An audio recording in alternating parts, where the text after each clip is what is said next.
Chegou a vez de falar sobre o inox polido, o acabamento que entrega brilho e sofisticação, ideal para aplicações que exigem alto padrão estético. Confira agora como se chega a esse resultado e quais cuidados fazem toda a diferença. Então, agora nós chegamos no momento de meter a mão na massa, literalmente, não é? Na massa de polir, e é a parte suja da história. Eu gosto de recomendar sempre, quando a gente vai fazer o polimento, você fazer tudo o que você puder para obter uma superfície o mais fina possível. Para quê? Para que o processo do polimento em si, com o uso de massa, seja minimizado. Ela faz sujeira, não é? Ela é a parte que o operador mais sofre, né, nesse processo todo. Ele é mais difícil de ser obtido. Se você, durante o processo que você fez o lixamento, a preparação da chapa, você deixou passar um risquinho, a hora que você for polir, ele vai aparecer. Todo o nosso esforço deveria ser concentrado principalmente na parte de você conseguir o acabamento, vamos dizer assim, um acabamento pré-polido, não é? Então, qual que é as ferramentas que a gente utiliza nesse momento? A gente já falou, você vem com uma roda de lixa mais grossa para fazer a preparação. Depois, muito comum, por exemplo, os profissionais, quando se trata de roda PG, existem profissionais que usam essa roda até com grão 600, que é um grão muito fino. Então, praticamente, quando ele já entra quase já com uma massa de brilho, vai uma massa de polimento ainda, mas a superfície do teu inox está muito fino já. Então, a gente veio com o flap para fazer o acabamento, depois o pessoal vem com um disco de lixa, e hoje o que é muito comum, o flap de surface, não é que a gente fala, de manta abrasiva, ou o disco mesmo. A Proginox mesmo utiliza bastante disco nesse segmento, não é? É muito confortável para o operador, ele é macio, ele dá um acabamento muito bom, com um grão mais fino que é o 120, que é o grão que as indústrias fabricam o disco de lixa e o flap de lixa até o grão 120. Depois você tem que mudar por um outro material, que é o famigerado manta abrasiva ou surface. Depois dessa etapa que você fez o lixamento e está preparado, você ainda vem para aquilo que a gente chama como pré-polimento. O pré-polimento você trabalha também com um abrasivo muito fino, alguma coisa em torno de um grão 600 também, e ele é muito bom para você fazer a uniformização. Ele não é rígido, ele tem uma flexibilidade, ou no caso da cinta também da manta que você usa com a roda, ela vai deixar praticamente preparado. Lembrando sempre a questão do risco. Se no momento que você fez a preparação, você percebeu um risco ali, você tem que voltar à operação. Se você der andamento com a roda de polimento ou um abrasivo ou uma massa de polir, o que vai acontecer? Ele vai prevalecer lá, porque você não tem condição, você não tem potência de abrasivo, grão para poder remover aquele risco. Então você tem que voltar para a etapa anterior. Então, durante todo o processo, muita observação. Então, a gente já fez a primeira etapa do desbaste, agora a gente fez o pré-polimento. E agora, com o equipamento da roda, que se utiliza muito comumente no Brasil, o sisal, né, principalmente o sisal, a pita também, que é uma fibra importada, e o algodão. É o mais comum utilizado.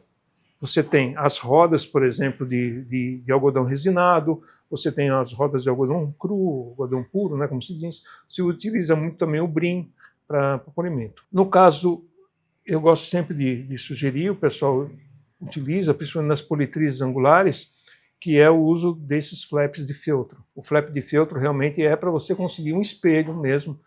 O grão, a fibra dele é muito fina, ao contrário da fibra do sisal. Ela é meio áspera, vamos dizer assim. Quando você passa uma massa nela e você percebe uma massa marrom, que é uma massa mais grossa, ou uma massa branca, você percebe que ela fica uns micro risquinhos ainda.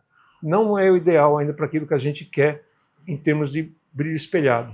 É bom, por exemplo, um acabamento sanitário em que você precisa de zero, vamos dizer assim, zero riscos mais profundos. Ele dá uma excelente uniformização. Quando a gente fala qual é o ponto ideal do polimento. O ponto ideal do polimento, até um ponto você tem o exigido por norma, que é um acabamento sanitário, um acabamento exigido, por exemplo, por uma máquina de alimentos. A partir daí, tudo, como se fala, o céu é o limite. Eu quero um super espelho. Quanto mais você quiser um negócio espelhado, mais difícil é de conseguir. Principalmente porque você não tem uniformidade de superfície. Se você trabalhou a sua chapa e a sua chapa tem ondulações, esse muito espelhado vai ficar meio feio, porque ele vai ficar um espelho distorcido. Então, como é que a gente chega lá? Com bom senso. Se você perceber que você está fazendo um negócio extremamente brilhoso, mas ao mesmo tempo você tem irregularidades na chapa e você tem riscos, então aquilo vai ficar mais pro brega, né, do que pro bonito, ok? Das operações, então, aí agora a gente já está na etapa de utilizar a roda de brim, utilizar a roda de sisal ou utilizar o feltro ou o disco de feltro, que é para você conseguir o alto brilho. A gente aqui faz de conta que é um mundo ideal, que a gente não precisou utilizar a massa marrom, né, que é o que todo mundo gostaria, de não ter que passar por essa parte pesada do acabamento, que é você lixar bastante, depois passar uma massa marrom, para depois começar com a massa de polimento. A massa de polimento e brilho mais comum utilizada é a branca, todo mundo conhece ela. Ela já tem uma parte, um componente nela que favorece o brilho e também trabalha com afinação. Então, uma grande maioria do que se exige por aí já atende satisfatoriamente até essa escala aqui. A gente tem aqui uma massa azul e uma massa lilás. Diferença entre as duas, fabricantes diferentes também, mas elas são as chamadas massas de alto brilho. Aí sim, eu vou procurar utilizar uma roda também, uma flanela, uma roda de algodão, que não promova riscos excessivos para trabalhar com uma situação de alto brilho. Lembrando sempre que, além do que ela promove o brilho, ela também promove uma película, porque ela tem os materiais aqui, uns hidrocarbonetos ou sebo, uma gordura nela, que faz você gerar uma película de superfície. Se você pegar e polir com isso daqui, depois você dar um banho químico alcalino muito forte, você vai remover essa película que está ficando, entendeu? Não é o desejado, embora muitos façam isso no caso do acabamento necessário para a indústria alimentícia. Imagina que você não tem, por exemplo, uma situação dessa. Você tem um abrasivo com um grão muito fino em que você consiga esse pré-polimento. A massa marrom ela entra aí, junto com uma roda bem potente, uma roda de tela, por exemplo, dessa de sisal. Você consegue o quê? Você consegue fazer uma micro-remoção de material, que é o que a gente chama de afinação. Existem ainda alguns profissionais ou algum processo que exige isso. Existe até uma massa um pouco mais como se diz, mais potente, que é a massa preta, com uma aditivação de piche, que ela tem uma alta adesão na roda e é realmente quase um rebolo, né? Hoje em dia, em muitos processos está bem comum o uso da massa preta, mas na situação em que você esteja trabalhando e que você seja suficiente para você o acabamento na massa marrom. Ela não é uma massa de brilho, quase todas elas promovem assim um fosco, fica uma parte fosca, em que você, depois, se você quer um brilho melhor, você tem que entrar com a branca ou a azul.